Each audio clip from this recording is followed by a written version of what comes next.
Assalamu alaikum everyone. My name is Irza Afzad. Welcome to Pen Gravity. Today I will discuss Assistant Director BS17 Department of Labour and Human Resource.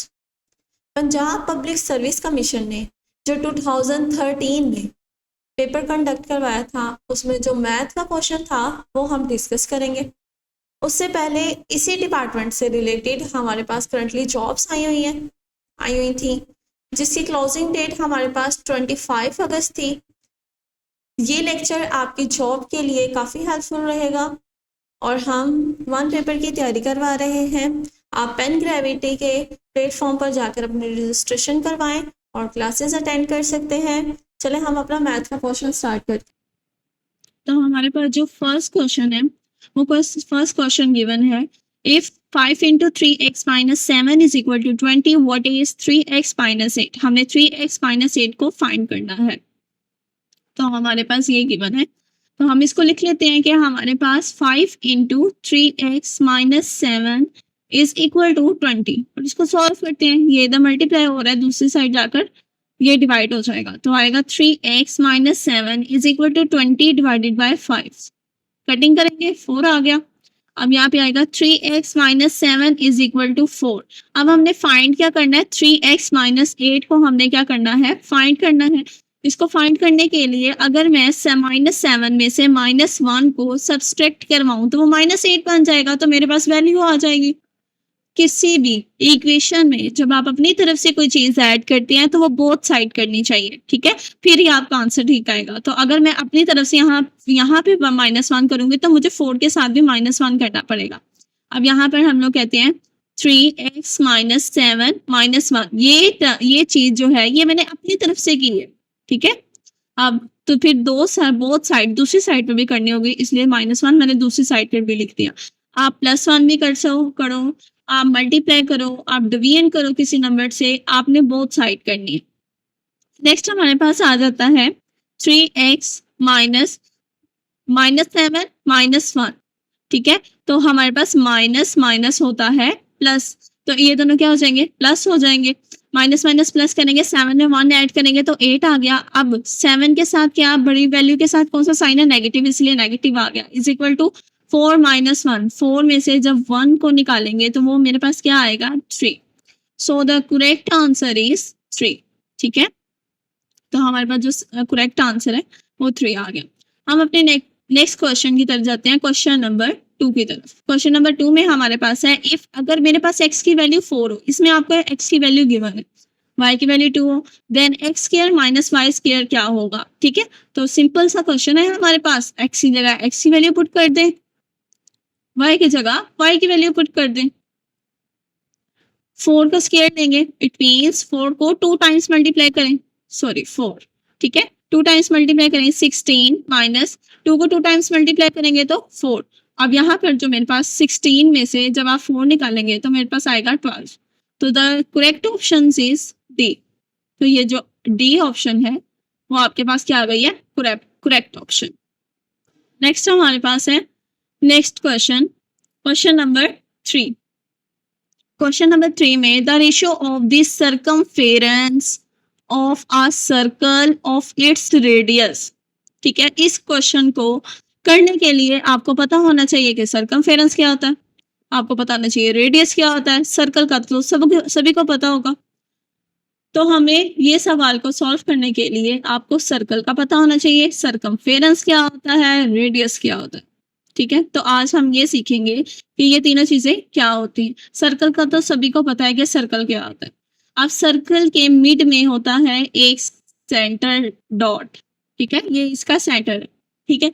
Circle के centre से लेकर circle के किसी भी point तक का distance,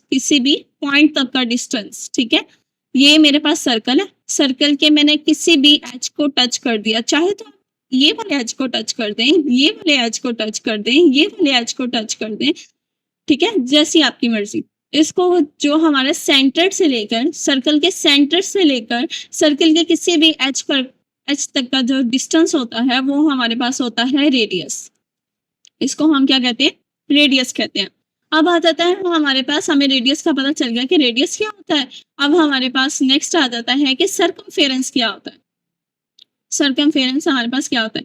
अब ये जो टोटल मेरे पास सर्कल का जो डिस्टेंस है, ठीक है, टोटल सर्कल का जो डिस्टेंस है इसको हम कहते हैं सरकमफेरेंस, ठीक है। सरकमफेरेंस को हम सी से रिप्रेजेंट करते हैं और ये बराबर होता है, इसका एक फॉर्मूला होता है, वो बराबर होता है 2 पाई आर, ठीक है। आर इसमें क्या है आर इसमें होता है रेडियस, ठीक है, आर क्या है, रेडियस है। और 2 पाई हमने क्यों लगाया, फॉर्मूला बनाया है तो क्यों बनाया है, रीजन क्या है। अब हमारे पास ये एक है सर्कल, ठीक है। मैं इसमें ना रीजन ड्रॉ कर लेती हूँ। तो सर्कल के अंदर सारे रीजन्स आ गए, ऐसा ही है। ये मेरे पास 0, 0 से हम गए 90, 90 के बाद हम गए 180 और 270 और फिर गए हम लोग 360, ठीक है। और 2 पाई मतलब 360 होता है।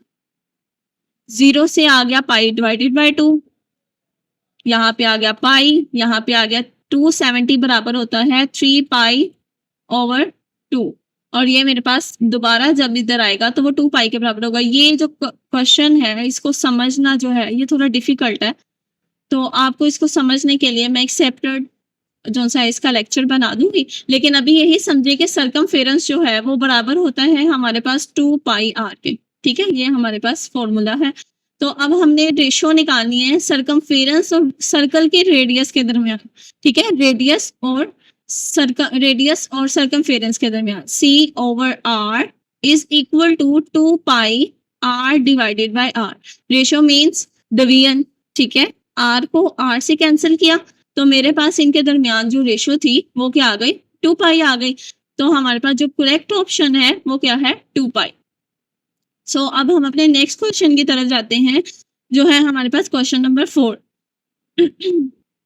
अब क्वेश्चन नंबर 4 में हमारे पास क्या कहते हैं, क्वेश्चन नंबर 4 में कहते हैं इफ एन ऑब्जेक्ट, अगर मेरे पास एक ऑब्जेक्ट है इज मूविंग, क्या वो मूव कर रहा है at a speed of 30 kilometre पर हर्ट्ज, ठीक है। 30 किलोमीटर पर हर्ट्ज का मतलब क्या होता है, 30 किलोमीटर पर हर्ट्ज मतलब के वो 1 घंटे में, ठीक है, इतने घंटे में 30 किलोमीटर का फासला तय करता है। How many metres does it travel in 1 second, के 1 सेकेंड के अंदर बताएं उसकी स्पीड क्या होगी, क्या होगी उसकी स्पीड। ये हमने क्या करना है, ये हमने फाइंड करना है। तो हम जाते हैं, ये अपने सवाल को सॉल्व करने के लिए आपको पता होना चाहिए कि यूनिट्स क्या होते हैं, ठीक है। आपको पता होना चाहिए कि हम अपने यूनिट्स को चेंज करना है तो क्यों करना है, और उनकी वैल्यूज क्या होती हैं, और हमारे पास हमने जो चीज़ फाइंड करनी है उसका फॉर्मूला क्या होता है। अब यहाँ पर हमारे पास जो यूनिट्स हैं, यहाँ पे जैसे कि गिवन में हमारे पास है किलोमीटर पर हर्ट्ज, तो किलोमीटर पर हर्ट्ज में हमारे पास ये एक यूनिट है, ठीक है। किलोमीटर पर हर्ट्ज क्या है, एक यूनिट है। हर्ट्ज अलग यूनिट है टाइम का और किलोमीटर हमारे पास अलग यूनिट है, ठीक है, जो डिस्टेंस का होता है। अब हमारे पास जो हमने स्पीड फाइंड करनी है ना, स्पीड फाइंड करने का जो हमारे पास यूनिट होता है वो होता है मीटर पर सेकेंड, ठीक है, मीटर पर सेकेंड होता है। और यहाँ पर हमें जो डाटा में गिवन है वो किलोमीटर में है। तो इसका मतलब है कि हमने इसको चेंज करना है मीटर पर सेकेंड में। मीटर पर सेकेंड में कैसे चेंज करेंगे, जब हमें वैल्यूज का पता होगा, हमें किलो का पता होगा, तो किलो को कैसे चेंज करें, किलो को कैसे निकालें, जब हमें पता होगा हर्ट्ज को सेकेंड में चेंज कैसे करें, फिर हम अपनी स्पीड को मीटर पर सेकेंड में चेंज कर सकते हैं। अब अगर तो मैंने इसका यूनिट चेंज कर लिया तो मुझे पता होना चाहिए कि स्पीड का फॉर्मूला क्या होता है, ठीक है। तो अपने क्वेश्चन को सॉल्व करने के लिए इन सब बातों का जानना बहुत जरूरी है। तो हम जाते हैं अपने क्वेश्चन पर। आज आप सीखिएगा कि सब चीजों को कैसे सॉल्व करते हैं। अब सबसे पहली बात कि हमारे पास यहाँ पे जो स्पीड है, ठीक है, स्पीड का जो यूनिट होता है वो मीटर पर सेकेंड होता है, ठीक है। और जो हमारे पास क्वेश्चन में गिवन है वो हमारे पास किलोमीटर पर हर्ट्ज में है। तो मैं इसको कन्वर्ट करती हूँ किस चीज में, मीटर पर सेकेंड में। अगर मेरे पास यहाँ पे 30 किलोमीटर है, अगर मैं 1 किलोमीटर की बात करूँ, 1 किलोमीटर पर हर्ट्ज, ठीक है, पहले 1 किलोमीटर को मीटर्स में कन्वर्ट करते हैं, ठीक है, किलो को खत्म करके मीटर में कन्वर्ट करते हैं। यहाँ पे 2 यूनिट्स यूज हो रहे हैं, एक तो डिस्टेंस का और दूसरा मेरे पास हर्ट्ज का जो कि टाइम है, ठीक है। यहाँ पर हम करेंगे कि 1 किलोमीटर को हमने जस्ट मीटर में कन्वर्ट करना है, तो 1 किलो किसके बराबर होता है, 1000 मीटर के, ओके। और 1 हर्ट्ज किसके बराबर होता है, 1 हर्ट्ज बराबर होता है हमारे पास 3600 सेकेंड, ठीक है। 1 हर्ट्ज हमारे पास इस चीज के बराबर होता है। तो हमने कितने के लिए निकालना है, 30 के लिए निकालना है, तो 30 को इससे मल्टीप्लाई करवा देते हैं। पहले 1 के लिए इसको सॉल्व करेंगे तो ये मेरे पास आएगा 1000, ठीक है। अब पर हर्ट्ज का मतलब ये इससे डिवाइड हो रहा है, मतलब h के ऊपर पावर -1 है, इसको जब बटे के नीचे लेके जाएंगे तो ये मेरे पास पॉजिटिव होगी, तो इसलिए 36 जो हमारे पास 3600 है उसको हम बटे के नीचे रखेंगे। अब इसको हम करेंगे सॉल्व, 2 zeros 2 zeros से कैंसल, और ये मेरे पास आ गया 2 5s are 10, 2 1 the 2, 2 8 the 16, तो ये मेरे पास आ गया 5/18। ये मेरे पास किसके लिए आया, 1 किलोमीटर हर्ट्ज के लिए, ना के 30 के लिए। अभी मैंने 30 के लिए नहीं निकाला, जस्ट 1 के लिए निकाला। तो 30 के लिए निकालेंगे, तो 30 के लिए कैसे निकलेगा हमारे पास, तो यहाँ पे हम करेंगे 30 को मल्टीप्लाई करवाएंगे ये वाली चीज के साथ, क्योंकि ये है ना, तो इसके साथ आपने ये भी बात याद रखनी है कि इसके साथ इसका यूनिट भी लगाएं, ठीक है, मीटर पर सेकंड, क्योंकि ये पर सेकंड की वैल्यू मैंने लगाई थी और ये मैंने किसकी वैल्यू लगाई थी, मीटर्स की, क्योंकि मैंने किलो को मीटर में कन्वर्ट किया। अब यहाँ पर आ गया मेरे पास 30 मल्टीप्लाई बाय मेरे पास होगा 5/18। अब मैं इसको सॉल्व करूंगी, 5/18। अब यहाँ पर ये मल्टीप्लाई, अब यहाँ पर हमारे पास जो है वो हम यहाँ पर इसको चाहे तो कटिंग कर लें, चाहे इसको सॉल्व कर लें, ठीक है। अब यहाँ पर सबसे पहले हम इनको मल्टीप्लाई करवाते हैं, फिर बाद में इसको क्या करेंगे, डिवाइड करवाएंगे। तो 5 जब मेरे पास इसके नीचे 1 है, ठीक है, तो ये इससे मल्टीप्लाई होगा, तो ये मेरे पास इसका एक किस्म का समझ लें कि एलसीएम बन गया। अब इसको करेंगे हम सॉल्व, 30 को जब 5 से मल्टीप्लाई करेंगे तो आएगा 150 डिवाइडेड बाय 18, जो कि है हमारा करेक्ट आंसर। जब इसको हम सॉल्व करेंगे तो हमारे पास ये इसका करेक्ट आंसर आ जाएगा, ठीक है। अब हम इसको, ये हमारे पास ये आ गया। अब नेक्स्ट हमारे पास आ जाता है क्वेश्चन नंबर 5। क्वेश्चन नंबर 5, अब क्वेश्चन नंबर 5 में वो क्या कहता है, एट 3 AM, ठीक है, 3 AM it means first time the temperature was 13 centigrade. अब सेंटीग्रेड क्या है मेरे पास, ये मेरे पास टेम्परेचर का यूनिट है, ठीक है, जो सेंटीग्रेड में भी हो सकता है, केल्विन में भी हो सकता है। Below zero, it means that below zero का मतलब क्या है कि यहाँ पर मेरे पास एक लाइन है, ठीक है, ये इसके मिड में 0 है। 0 की राइट साइड पे जो नंबर्स होते हैं वो हमेशा होते हैं पॉजिटिव, लेकिन 0 की लेफ्ट साइड पे जितने भी नंबर्स होते हैं वो सारे क्या होते हैं, नेगेटिव नंबर्स होते हैं। अब उन्होंने कहा 0 से क्या है, बिलो पड़ा है, मतलब कि मेरे पास जो उसका टेम्परेचर है वो क्या है, -13 सेंटीग्रेड, मतलब सुबह 3 AM पर हमारे पास जो टेम्परेचर था वो कितना था, -13 centigrade, but by noon it had risen to 32 centigrade. लेकिन जैसे जैसे हमारे पास नून का टाइम स्टार्ट होता है, नून का टाइम हमारे पास स्टार्ट होता है 12 PM पर, ठीक है, तो इस दौरान मेरे पास जो टेम्परेचर है वो 32 सेंटीग्रेड हो गया। Therefore, the average hourly increase in temperature was, कि मेरे पास जो एवरेज है उसका टेम्परेचर बताएं कि 1 घंटे के अंदर, 1 घंटे जितने भी हर्ट्ज गुजर चुके हैं 3 बजे से लेकर नून तक, ठीक है, इन घंटों में टेम्परेचर में क्या तब्दीली आई है, क्या चेंजिंग्स आई है, वो हमने बताया, ठीक है। तो हम चलते हैं अपने क्वेश्चन को सॉल्व करते हैं। तो हमारे पास हमारा क्वेश्चन, अब हम यहाँ पर चेंज करते हैं कि हमने अपनी इक्वेशन को समझ लिया कि हमें क्या गिवन है और हमने क्या फाइंड करना है, ये हमने जान लिया। अब किसी भी चीज की एवरेज निकालनी हो, ठीक है, किसी भी चीज की एवरेज निकालनी हो तो उसका फॉर्मूला हमारे पास क्या होता है कि टोटल इंक्रीज कितना हुआ है हमारे पास, ठीक है, टोटल हमारे पास इंक्रीज कितना हुआ है, final temperature minus initial temperature,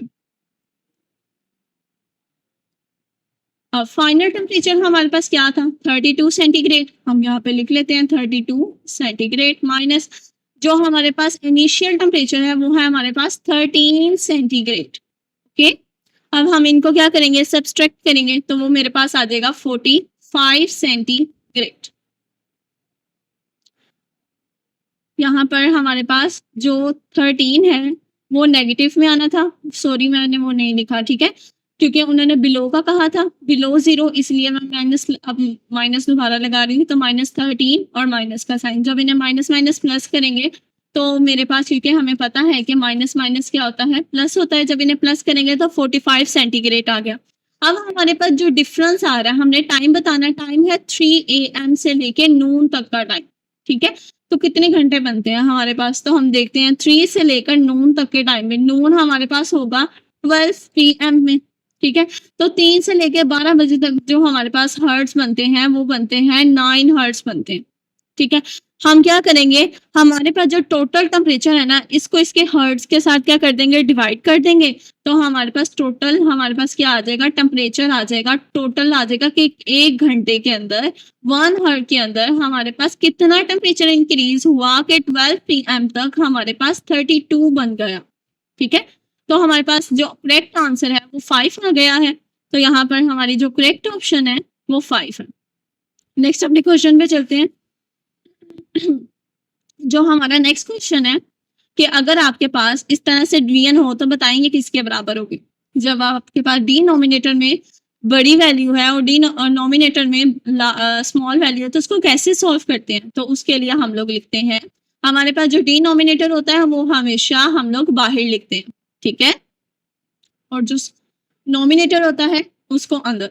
अब इसको सॉल्व करते हैं, ये एक बड़ी वैल्यू है और ये एक छोटी वैल्यू है, बड़ी वैल्यू ने छोटी वैल्यू को कैसे सॉल्व करना है, तो उसके लिए हम लगाते हैं 0 पॉइंट, पॉइंट लगाने से मेरे पास एक 0 इंक्रीज हो जाएगा, लेकिन यहाँ पे तो 6 0 है तो फिर हम एक 0 ऊपर लगाते जाएंगे, एक 0 नीचे आ जाएगा, फिर 0 ऊपर लगाएंगे तो फिर 0 नीचे आ जाएगा, फिर 0 लगाएंगे तो फिर 0 आ जाएगा। अब ये वैल्यू से सेम हो गई है तो यहाँ पे आप लगाएंगे 1, तो ये आपके पास इसका करेक्ट ऑप्शन, करेक्ट आंसर आ गया। तो यहाँ पर हमारे पास जो इसकी करेक्ट ऑप्शन है वो है बी, तो ये आपका क्वेश्चन हो गया है सॉल्व। अब नेक्स्ट हमारे पास ये आपका फर्स्ट लेक्चर जो था वो हो गया कंप्लीट। होपफुली कि आप सबको समझ आ गई होगी। ओके, अल्लाह हाफिज।